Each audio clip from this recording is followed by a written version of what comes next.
It's back to school time, and that includes me too, as I continue my appointment with the University of California. For most kids, this means rising early, homework, and yes, cafeteria dining. School lunches were never considered fancy fare. But these days, we're not only talking about better choices in school lunches, we're talking about food justice and social equity issues. But no matter how you look at it, one thing is clear. If we want to raise healthy people, helping shape the way members of future generations eat is paramount. At Roosevelt Middle School in San Francisco, there's a pilot program whose aim is to figure out ways to make school food an enjoyable experience for all students, citywide.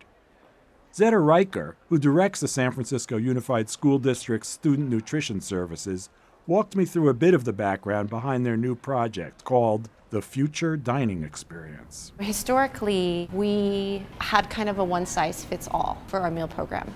We'd been making changes over the last 10 years. We eliminated a la carte and competitive foods, so all students have access to all meals. So before that, if you paid, you got better food than if you got a free lunch? I wouldn't say better food, but different. You had more choice if you had cash. And that's not really in line with our goals around social equity. But it's not just about providing kids tastier, nutritious food.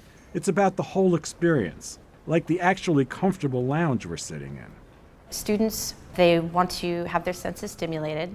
They don't want to have the food thrown at them. Yeah, they want to feel connected to food. And so the dining space redesign found that students wanted to have a space to do activities. Having a dining space that was, just institutional, all the same tables, wasn't fitting their needs.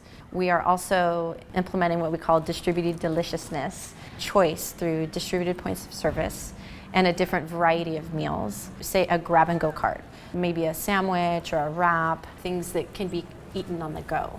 We are developing a smart meal app where students can provide input, but we definitely want them to be able to rate the food, give feedback.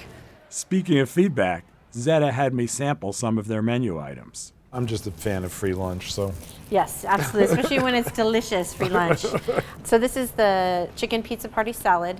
Lettuce, grated cheese, chicken, yes, and tomato sauce. Yes, and it's antibiotic-free chicken. Good for you.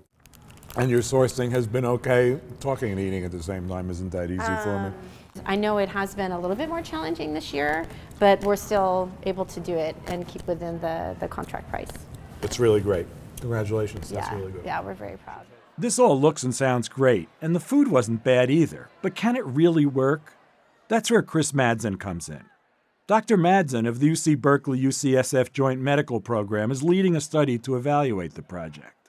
We come in and we overlay a scientific evaluation that will hold water with other schools, other districts, both locally, across the state, and even across the nation. And we look to see, well, what really happens? Do kids change their dietary habit? I mean, do they actually eat more fruits and vegetables? Does their diet improve? Can we decrease plate waste in the schools? So how can we get kids to feel like this is my choice, this is what I want, and therefore I'm eating it and I'm eating all of it? A big question, too, is can this really be used to get the school to improve stuff per the kids' desires? What really drives their behavior? Convenience is huge. So have you ever been in a high school during lunch? Well, not for many years. Not for many years, right? The lines are out the door. So kids can't even get their meal before the bell rings to go to the next class. So what if you could get your food in a hallway? A mobile cart that sold hot food, and you could pick it up and then eat with your friends out in the quad. How do you make the easy choice the healthy choice? So when is this starting? The school that we're in today, Roosevelt, is one of the pilot schools. We'll tweak it based on what kids say, and then next year is when it gets rolled out to 12 schools. And we'll continue to monitor because we want to see what happens in the real world. I'm interested in the real world, too.